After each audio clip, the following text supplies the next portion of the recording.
हरिभाव आत्मनिक कला वाणिज्य महाविद्यालय के पास के कोलार नदी के पुलिया पर ट्रक ने मोपेड पर सवार खापा गुमगांव माइन निवासी 12 वर्षीय बालक की घटनास्थल पर ही मौत हुई, तो साथ में बैठे मित्र 14 वर्षीय कोलमाइन सावनेर निवासी गंभीर रूप से जख्मी हैं। इस घटना की अधिक जानकारी देने के लिए हमारे साथ जुड़े हैं सावनेर से किशोर ढूंढेले।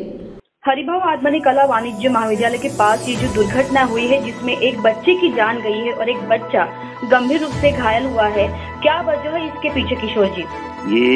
इसके पीछे की वजह यह है कि एक तेज रफ्तार ट्रक ने, एक लोकल ट्रक है जिसने तेज रफ्तार से ये स्कूटी से जाने वाले दो बच्चों को उसके चपेट में आए, जिसमें एक बच्चा जगह पर खत्म हो गया और एक बच्चा घायल है। बच्चे जो थे, जो नाबालिग बच्चे थे, ठीक है, और अभिभावकों द्वारा वाहन चलाने के लिए देना, क्या ये सही साबित हुआ उनके लिए? नहीं, एकदम गलत है ये। हम देखते हैं कि कई बार अभिभावक अपने छोटे बच्चों को मोटरसाइकिल और मोपेड पकड़ा देते हैं या कोई भी चीज लाने रहे तो उनको बाजार भेज देते हैं, लेकिन इस घटना में वैसा नहीं हुआ। इस घटना में वो लड़के के पिताजी एक गुमगांव के पास में एक मॉयल खदान है जहाँ वो कार्यरत है, तो वो उन्हें छोड़ने के लिए आए और वापस वो अपनी बुआ के यहाँ WCL जा रहे थे। उस समय में ये उक्त हादसा हुआ। क्या हमेशा इस जगह पर इस तरह की दुर्घटनाएं होती रहती है? हाँ, ये एक दुर्घटना का हॉटस्पॉट बनते जा रहा है, क्योंकि पिछले 1 महीने के अंदर में ये उस रास्ते पे की तीसरी दुर्घटना है जिसमें 2 लोगों ने अपनी जान गंवा चुके हैं।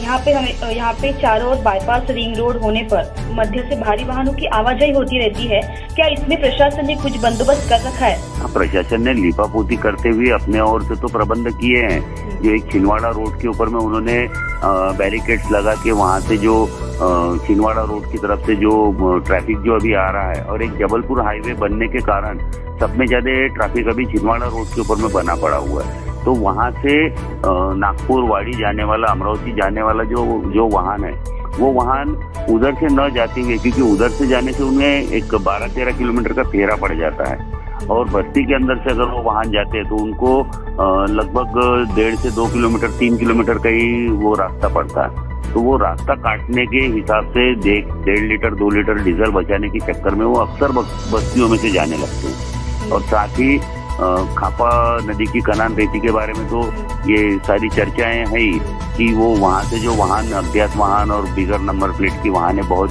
चलते रहती हैं, तो वो भी अपना रास्ता बचाने के लिए और समय बचाने के चक्कर में इस प्रकार से तेज रफ्तार से वो वहाँ से गुजरते हैं। इस दुर्घटना में जिस बच्चे की जान गई है और जो बच्चा गंभीर रूप से घायल है, ये दुर्घटना होने पर अभिभावकों और नागरिकों का क्या कहना है?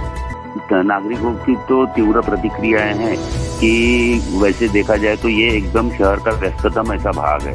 इस गडकरी चौक को लगते ही बाजार है, बाजार के साथ में बैंक और कॉलेज, साथ में स्कूलें हैं और साथ में एक ITI है, और ये जो रोड है ये यूनिवर्सिटी पहले बार को जोड़ता हुआ रोड है। तो यहाँ हमेशा शाम के समय में तो अधिकतर बहुत ट्रैफिक रहता है। तो अभिभावकों का कहना ये है और गांव के सुजन नागरिकों का भी कहना है कि गांव के अंदर से जो 4 चक्के वाहन जो तेज रफ्तार से चल रहे हैं, तो इन्हें बाहर से ही निकाला जाए।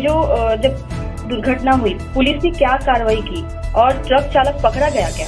नहीं, अभी फिलहाल पुलिस ने तो सबसे पहले घटनास्थल से वो शव को बरामद करके और जो घायल है उसे आगे के उपचार के हेतु नागपुर भेजा गया, और ट्रक चालक अभी लगभग फरार है। और वो ये उक्त ट्रक जो है वो रेती पर चलने वाला ट्रक है, ऐसी जानकारी प्राप्त हो रही है। धन्यवाद किशोर जी, हमें अधिक जानकारी देने के लिए।